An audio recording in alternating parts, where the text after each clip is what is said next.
What's going on, guys? I'm here in my garage. I got my Lamborghini right here. If you guys want to check out how to get this Lamborghini in your garage, just click the link below and we'll get you started on a great business idea. You guys remember that guy? I saw ads for that a number of years ago. I don't know if that guy was actually successful or not, but it's crazy how many, like, you go online and you see all these people. It's like I don't even know what they do, and they're claiming to be very wealthy and have all this money. And a lot of the businesses, now it's this guy that's saying, click here, we get our Amazon store and we only take on 8 people, but don't click the link unless you have $30,000. It costs a lot of money to get started. We'll run your affiliate business or whatever. I have no idea. Those things all seem very suspect to me, and I hope everyone just does their research on it. Anyway, that's my BMW. It's as a new bike I got. It's not really new. It's 20 years old, but I like it. The only thing I'm having an issue with right now is the throttle. I just got stung by a bee twice, if you can believe it. It's really, really, really sensitive right now. It's just pulsating. It's stinging. Once on my leg, once on my wrist area right here, and it's really sensitive right now. I don't know what it was. I don't know if it was a bee or some other bug, but it really hurts. Anyways, this thing's like 20 years old. It's a 2004. It's only got like 14,000 miles on it now. I've already put 1,000 on it just in the last week or so. And the only issue is the throttle. The right-hand throttle is really, it's like a tough throttle, and I heard that did a little research. That just seems to be how it is with BMW. The throttle is just, I almost feel like I have carpal tunnel with my hand, because it hurts to ride it for, at least right now, for longer distances. I don't know if I'm putting my weight on the handlebars, but it doesn't snap back, so you kind of have to move it both ways. It does come back a little bit, but I mean, it seems more difficult than any other throttle I've worked with or that I've ridden before. And so I got a new grip. The grip on it was terrible. It was like falling apart, and it has heated grips, so it's thicker. So anyways, I'm trying to mess around with that. I don't know if it's throttle cable or if it's that it needs to be lubricated or something. I'm playing around with it, but all in all, it's good. I rode it like 350 miles on the weekend over. I got on a ferry and rode it all around not all around the Washington Peninsula, but I went up to Nia Bay, which it's way out there. It's the most northwestern part of the United States. So that was pretty cool. I tried to go to the Cape Flattery is what it's called. I think it has the ocean view, and it's the Cape out there. And I made it all the way out there. It took me 4 hours to get to the place before you get there. And then there's some it almost felt like a racket. There was people, it's an Indian tribe up there, and they were stopping cars trying to get them to buy these passes so that they could go through. So anyways, the traffic just stopped, and they were the guy at the front of the line did not move. He was just standing there for 10 minutes. So I turned my bike off, and I'm just standing there. I'm like, okay, I've driven 4 hours. Or I rode my bike 4 hours to get up here. What's going on? There's people coming out of the place. There's a couple motorcycles that came out, a couple like camper vans that came out that were maybe checking the place out or camping. Not one car from our end went through. And so a lady behind me got out of her car and went up and talked to them. And it's like, what's going on? Apparently they were trying to sell a pass, and then maybe there was some sort of quota system where they wouldn't they had to wait till people came out before they let more people in. But there was like 30 cars behind me at that point, because we've been waiting there for 10 minutes. And this is not an area where you have to really work to get here. It's literally 4 hours from Seattle, and you have to get a ferry just to be able to drive there. And it's 2 hours really from any other city, like from Port Angeles or from any major city. So it's way out there. It's a whole day's trip just to get out there. So I was a little disappointed. I was like, this is BS. I'm not going to wait. There was like 7, 8 cars in front of me and no one had moved in 10 minutes. And so I started up my bike and I said, I'm out of here. I wanted to go there, but at the same time, I was just really out to ride the bike. So I don't know, but it seems like, everywhere you go now, it's like, everything costs money. Nothing's really free anymore, right? That's why I like riding a motorcycle, is that I can just get the heck out of there and I can have fun just riding it. And it's more about just the journey to me than the destination and riding the bike. Even though I had been there, and last time I went up there during COVID, they completely shut down the city. So I made it all the way up there right before the city limits of Nia Bay, and they weren't letting anyone in. So there was a booth, and they said, unless you're a resident here or know someone, you're not coming in. So I turned my bike around and drove back 4 hours. Or that time it was about 8 hours, or not 8 hours, but probably 6, because I did not take a ferry. I went all the way south and then back up to Seattle. So it took me about 6 hours to get back home, which was fine. I was just out to ride, but it seems like everything costs money. I was just trying to talk to get a new car insurance quote. The amount of crap you had to go through to get it, they wouldn't even give me a quote. One of my cars is 25 years old. They wouldn't even give me a quote. They wouldn't give me a reason why they couldn't quote it. And then my other car has a rebuilt title that has been insured with State Farm for 6 to 7 years now. I have never filed a claim. I've paid my thing 6 months in advance.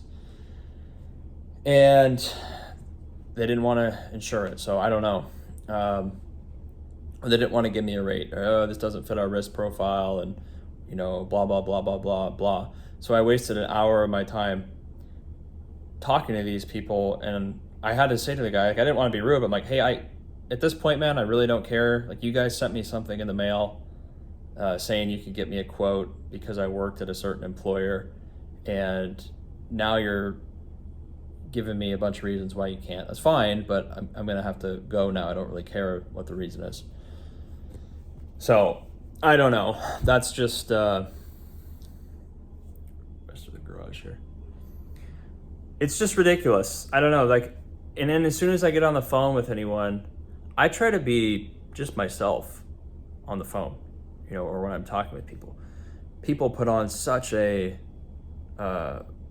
like a fake face when they get on the phone. Hi, sir. How are you doing today? My name is blah blah blah, and I'm gonna be. Can you just please confirm your name and your quote, and how are you doing today? Like, it just all sounds so fake. Like, this is not how these people act. Like, I get it. You're working at a place. Maybe there's things you have to say, like this call is recorded or whatever. But lighten up a little bit. Like, be relatable.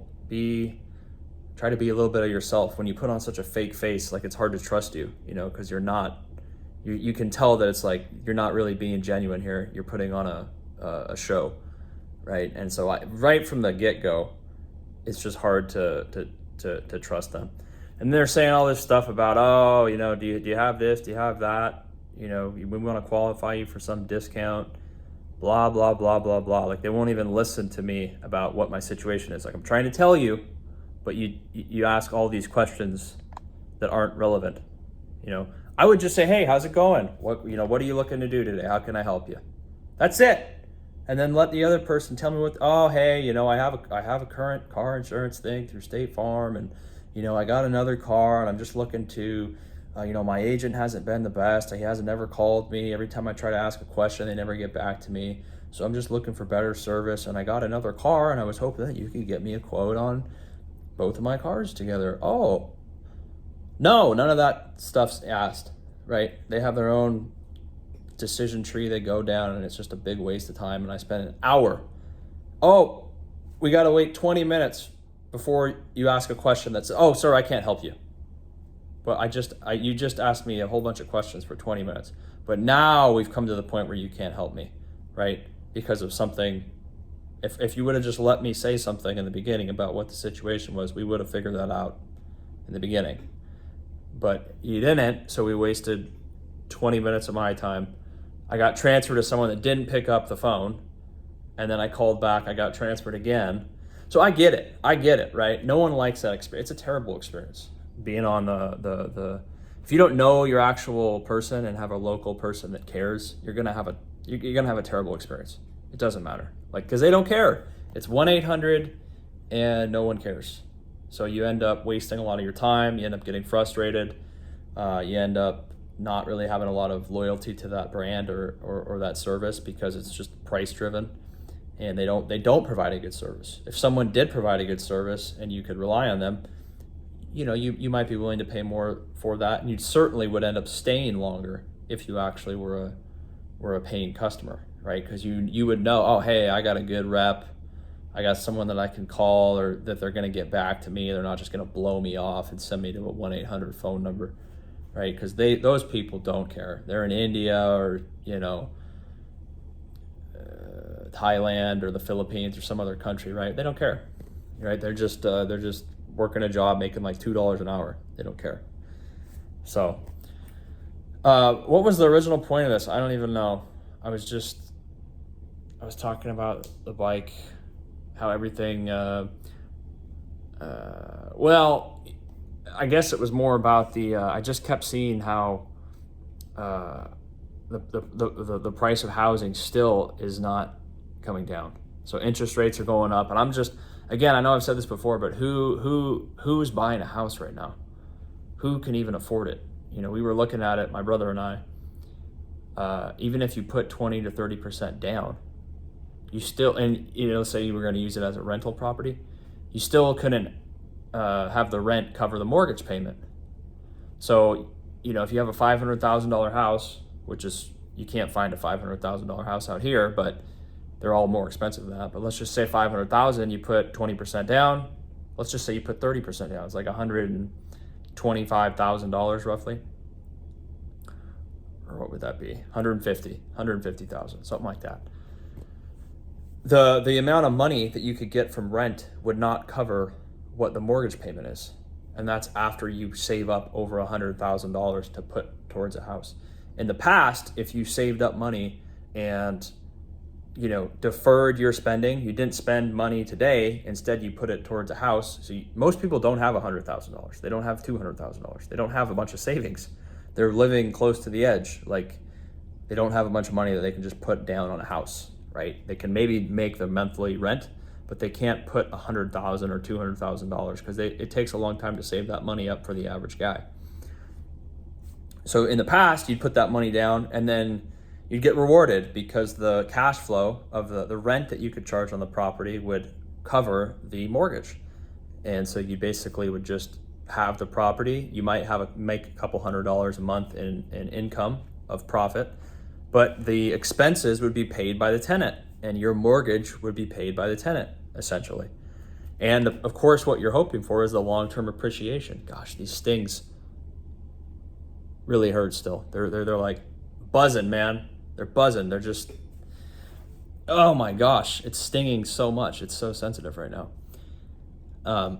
So anyways, you'd get the appreciation of the house in the long term. So if you bought it for $300,000, basically the tenant's paying all your expenses and the mortgage, and then in 5, 7, 10 years, the property's worth $600,000 or it's worth $700,000.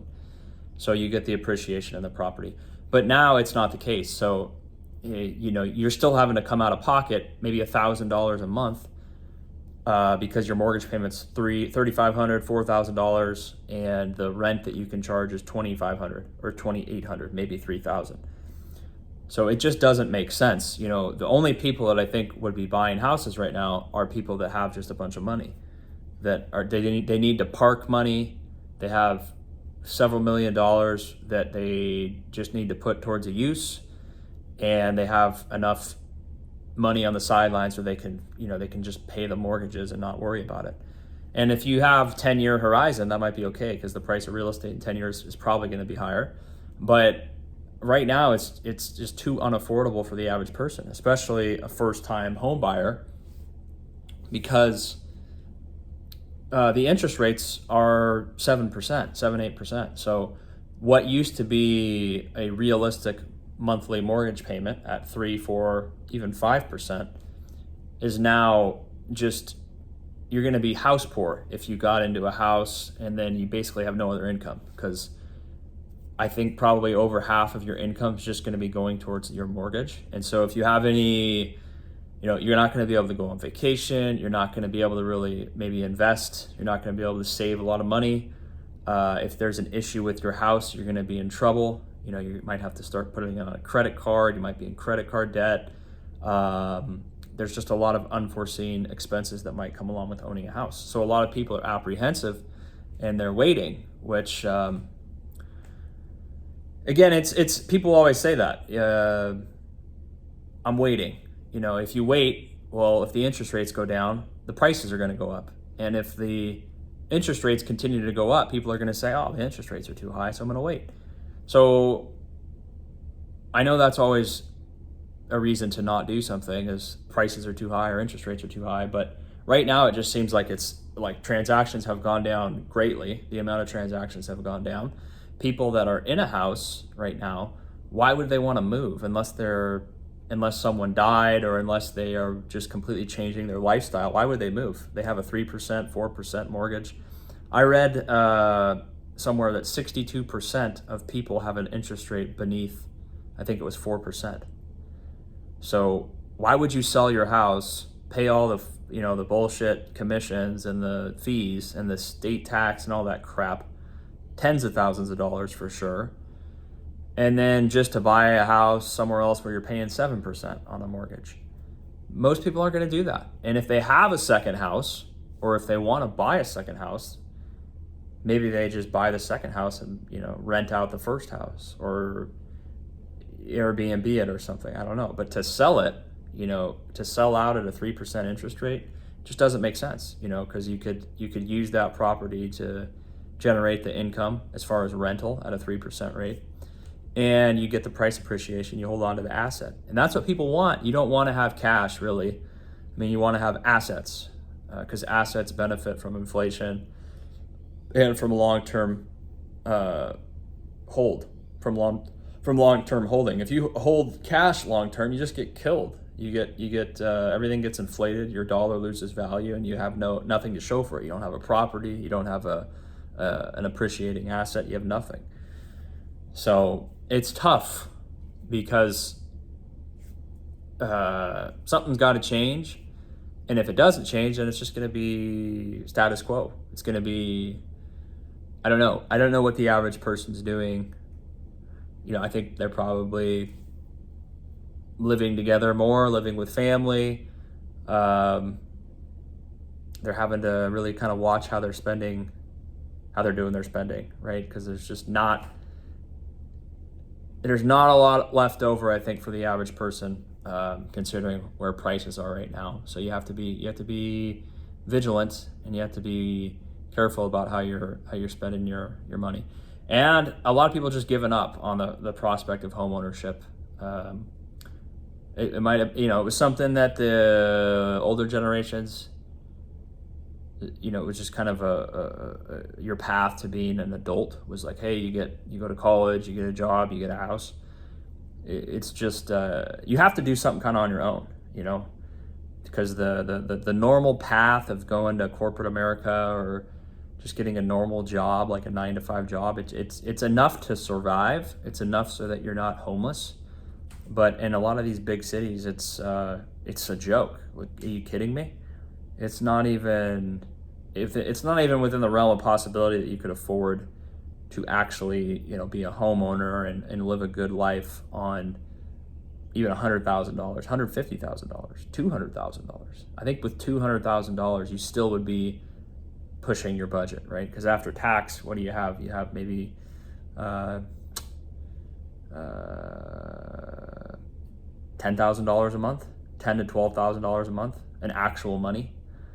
If you make $200,000 a year. Now, most people don't make anywhere near that, but even if you made $100,000, that's still only $5,000 a month, $5,000 to $6,000. Let's say $6,000 a month after tax of real money that you get in purchasing power. It's not a lot of money, considering that a house wants to rent for $4,000, or that would be the monthly mortgage payment, and you'd have to put over $100,000 down. So, a lot of apartments, a lot of people living in apartments. And that's just the lower, people always want to get out of apartments. They don't want to live there forever, but the alternative is so much more expensive and not even doable. It's not even doable. Even if people put 100% of their income towards just their housing cost, some of these people would not be able to do it. You know, they live in an apartment, and getting a house would even at like 3% down, they just couldn't do it. I mean, the mortgage payment would be double what their rent is, and there would be literally zero margin. So I don't know. Am I wrong here? You know, maybe it's just better to buy a motorcycle and forget about all that stuff. That's what I did. So anyways, have a good day, guys. Take care.